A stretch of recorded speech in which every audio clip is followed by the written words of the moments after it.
Once more, the yellow pallor of CM Kosemen illuminates your YouTube screens. Hello again, everyone. I'm back after a quick start to this newfound era in my YouTube broadcasting, and I'm very happy from all the positive responses I've got. My last 3 videos were viewed hundreds of times and lots of likes, no dislikes, lots of intelligent, smart comments, which I'm really happy about. So, of course, misfortune would have it that I caught an untimely bout of the flu, and I'm just now beginning to recover, and my voice has acquired this kind of more kind of hoarse timbre, it seems, but maybe that's better for broadcasting. I'll keep it short today, and I want to do 2 things. First and foremost, I want to declare an open question time. That's right, everyone, all of you, whatever you're thinking, any questions, personal, sci-fi related, science related, just fire them all, and I will answer select questions in the broadcasts that follow this one. And so I'm calling out for questions left and right. Spread the word.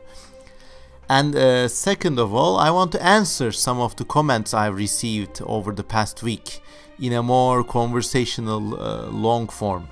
And I've also noticed that whenever I'm doing these recordings, whenever I'm talking improvisationally, actually, there's a lots of ahs and uhs and ahs that I have during the pauses, and that just sounded really funny to me, and I wanted to share that. If one of you want to kind of make a composition and clip all the ahs together, that will be really pointless but fun to listen. So if you want to do that, go ahead. So anyways, on with the comments. Yep, I received many comments, and there was lots of nice discussions beneath my previous videos, but I've selected a few, and here we go. Christopher Bakken Taleras says a long praise and suggestions on how I could do a kind of sci-fi commentary kind of thing. And he says, Artifactian, Every Frame a Painting, Shed Diversity, and Nerdwriter are probably good inspirational sources. That's a really nice suggestion. I follow a few of these channels myself, and I think I don't want to do a movies only channel, but life pushes us. If life pushes me in this direction, I won't object either. The thing with these video channels is I've noticed that you only really need the sound, because most of the times it's really kind of a hassle to get prepared. You need to get the camera set up, you need to dress up properly, shave. In most cases of American YouTube bloggers, you need to kind of put a smart guy's shirt or glasses on, and then you have to do the whole kind of house setup thing. A lot of the houses, for no discernible reasons, have these tea lights and whatever, or succulent plants in the background. But you don't really watch all of those. You don't really watch the bobbing head going up and down. You only listen. So that's why I thought, thanks for the advice, but unless something drastic needs to be shown, I plan not to have a video on with this. And I think only my weird voice will suffice to keep you guys interested. Bakken Taleras also kind of asks in a way how animals would. Taleras asks also in a way how animals with 6 legs would function, and that's a really neat question. I think it's been answered before. The person to go to with this question would be none other than Gert van Dijk. That's GertVandijk, and he is also a speculative world builder. He has a planet called Furaha, on which 6 and more legged animals have evolved, and he really has scientifically logical and inventive ways on how these animals might evolve and move.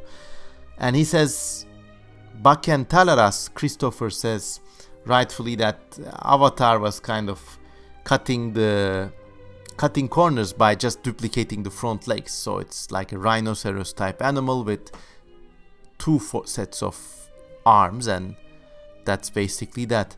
But really, if an animal evolved 6 legs, I think it wouldn't look like a rhino. It wouldn't look like a horse or a gazelle. I don't know what it would look like. Probably like a longish insect, because the insects have this 3x3 gait going on with their legs, and a 6-legged, large-bodied animal may not even need to evolve long, erect legs like a dog or another terrestrial organism does, because the upright stance is a formula for speed, okay?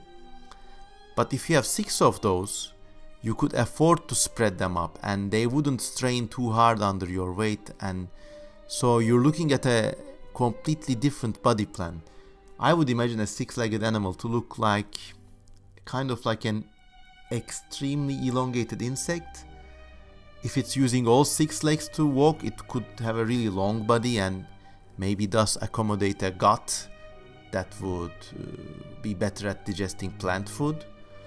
Or you could get really wild tangents from such an ancestor. You could have a 6-legged, sprawling or otherwise ancestor that's kind of like that doesn't look like a gazelle, but let's imagine for our purposes it's the ecological equivalent of a gazelle. And from this animal, you could have different varieties of 4-legged animals evolve. So there could be one that walks on the first 2 pairs and the rear pair is just to kick predators. Or vice versa, there could be an animal with 4 rear legs used to walk and the front 2 used to attack prey or manipulate food items. Or you could have the front and rear pairs being used to walk, and the middle pair, maybe they would shrink and work kind of like gyroscopes. So flies have these halter organs, they look like little hammers. So if this is a really fast 6-legged animal, they could run with the front and rear pair, and the middle pair could just be vibrating really fast and doing this kind of gyroscope thing to keep its owner in balance. So that's the little answer to Christopher Bakken Talaras questions. Hope that was alright. Now, my throat is still sore. I don't know if you can still hear this, but I'll just grab a glass of water and I'll be back in a second.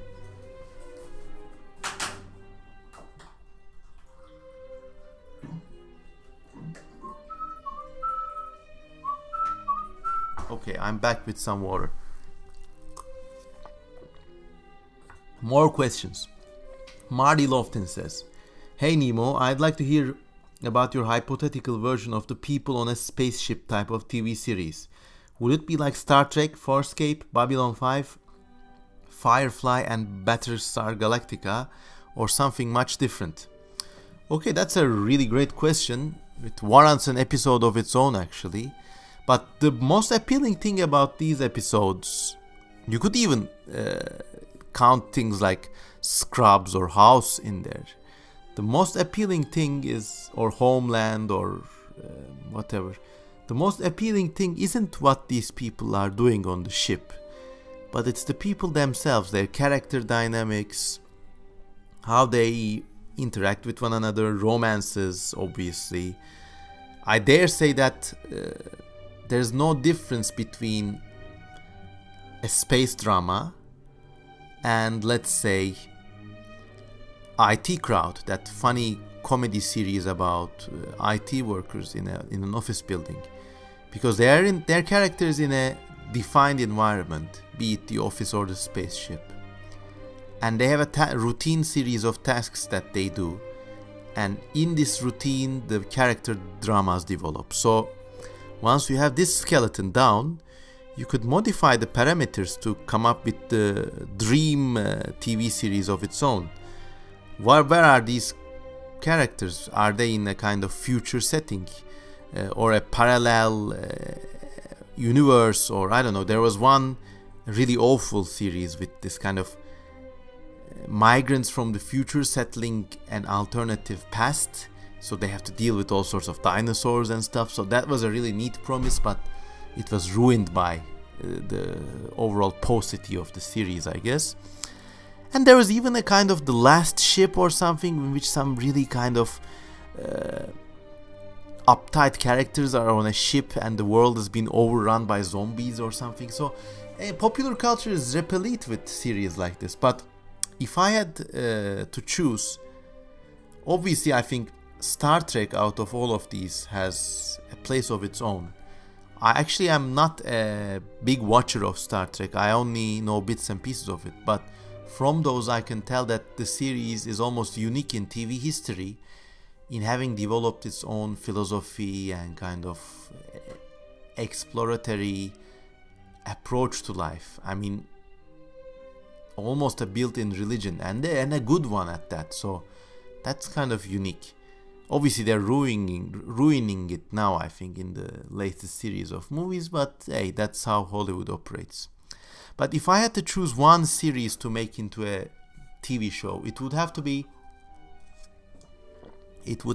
the Sector General series by Steve White. This is a series of 3 sci-fi omnibus books, and it's all about this human and alien characters on a global intergalactic, it's not global if it's intergalactic, a universal intergalactic space hospital. And the aliens are really wild and extraordinarily designed. None of them look like people, and basically they intercept these distress calls from deep space, and in almost each story they encounter a new alien race, a new alien enigma, and the lead character has to sort it out. One of my favorites was, they encounter this spaceship that's full of this kind of automated instruments of torture, like cudgels, knives, and clubs going around in the corridors. And a really violent alien creature is running amok in these corridors, okay?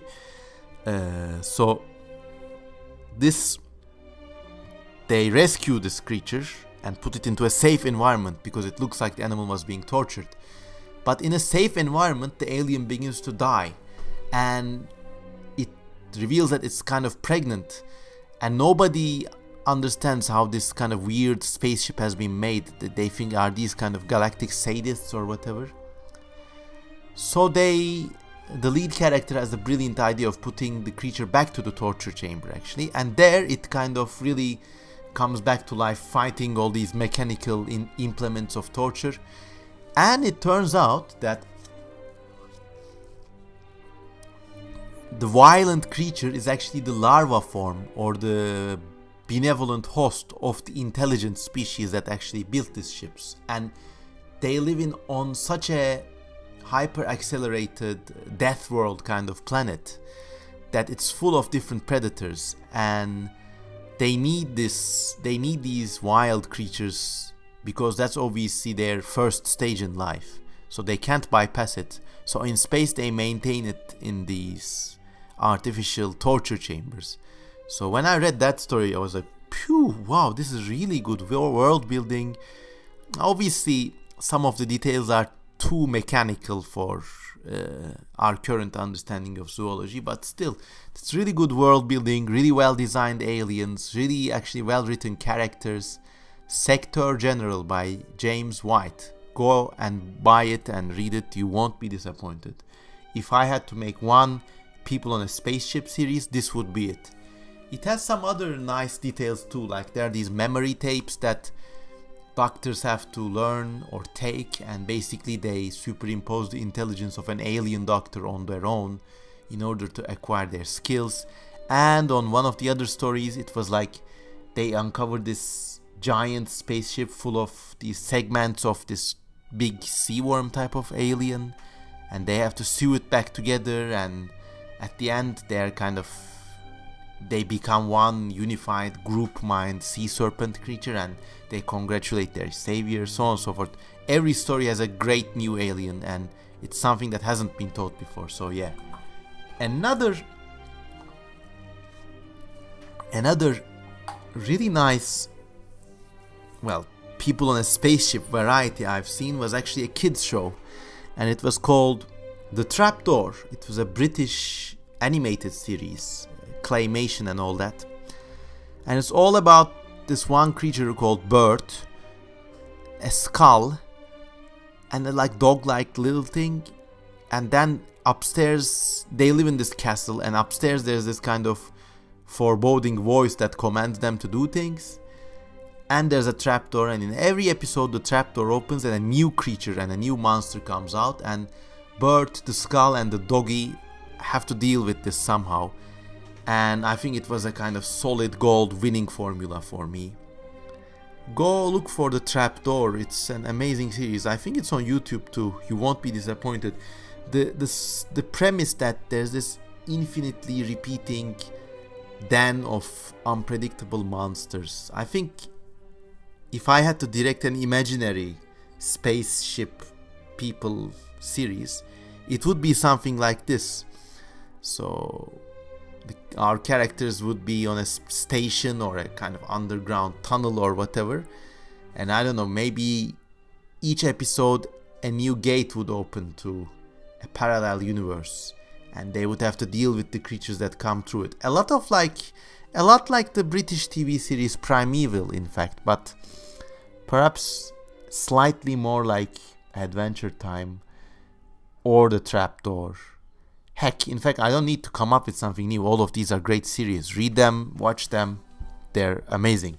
Bish bash bosh. Okay, more questions. Enk Rizov comments a lot about how Godzilla, Rodan and Ghidorah would fight, and he gives his opinion about a Rodan movie that would be a sequel to Godzilla, King Kong, Skull Island, because at the end of that movie we see that King Kong is part of a bigger franchise that probably will include Godzilla 2 in the future. So there's no question here really in Enkrizo's comment. It's just a really educated commentary on his behalf. But this reminded me of the 1968 movie Destroy All Monsters. Now we are faced with the possibility of a big multi-monster, almost Marvel superheroes like extravaganza with Kong Skull Island and Shin Godzilla. That's a really bizarre, really good new Godzilla film as well.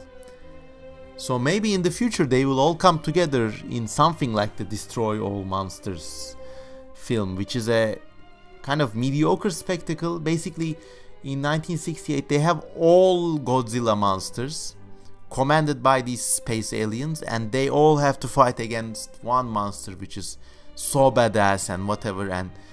But I'm really looking forward to that kind of Marvel superheroes type monster mash in the future, and I think some movie studios already have this in the works, so I wouldn't be surprised. Finally, Babe Hunter 1324 says, there was a big commentary about Kong Skull Island in my last episode, and it's about how in the movie there's a riverboat and it's been cobbled together out of P-51 Mustang and B-29 parts basically. And Babe Hunter says, speaking of which, how did a P-51 make it all the way down to Vietnam in 1944? This is a good comment actually. It shows, Skull Island in that Kong movie is based slightly away from Vietnam, or we think. And there we see all these World War II pilots and whatever, but was this area really within the theater of operations back then? I don't know. But for me it's a nice case of producers putting all the kind of, if it's Pacific looking, it's out there and it's kind of one geography. So there. Yeah. And one last comment. Angelus Black says, welcome back, Memo. He says about Spinosaurus, the recently updated, supposedly quadrupedal fishing giant predatory dinosaur. He says, the way Ibrahim, Serrano and all revamped Spino's appearance based on composite fossils and the scaling issues that some people have pointed out in their reconstruction. And the idea that the legs were found might have belonged to Sigilmasasaurus instead of Spinosaurus. Okay, so this question, Angelus, soon I will do a whole episode on this. Once my throat gets better, I'll address this because, okay, Spinosaurus, to give a brief context, was known from parts of a big spine, and it was kind of interpreted as a sail-backed big predatory dinosaur. 2 years ago, I think Serrano and Nizar announced this amazing new discovery. It was the first time I saw dry ice being used in a science presentation. But anyways, so they said, wow, Spinosaurus was actually quadrupedal and we have new remains and whatever. Yeah, maybe you do have new remains, but they were correlated in such a way that the kind of quadrupedal appearance was almost certainly forced. And not only this, but a lot of other discoveries that are associated with Serino have this kind of dry ice effect. So they're not inaccurate, but they're forced in such a way to make the creature seem more extraordinary than it was. This is not to say that Serrano is a bad paleontologist. He really has discovered some amazing fossils, but I don't know why. He's like, imagine you're this great cook and you go ahead and add mayonnaise on a perfectly good natural dish just to make it more appealing, but you're actually kind of making some things that are not being overlooked even in the world of amateurs like myself. So yeah, Serino, Spinosaurus, heck, all of his menagerie, Aerosteon, Caprosuchus, all those things, they will be addressed soon. So yeah, that was my responses to everybody's comments, and it took me nearly half an hour. So I'm really blessed. I feel really blessed to have such a responsive and intelligent viewership. It's maybe not in the high thousands or millions, but who cares? Maybe we will grow, and if we don't, I'm sure it will be a home to the lucky, the few, the eclectic, the outcasts. Thanks for commenting. And now I'm waiting once again all your open questions. It's open question time. If you want to ask me about my personal life, my work, science in general, sci-fi in general, dinosaurs in general, memo stuff in general, go for it, guys. Ladies and gentlemen, I'm waiting for all sorts of open questions. So that's that. It's CM Kosemen again with a sore throat. I'm wishing you all a nice day or evening. Bye.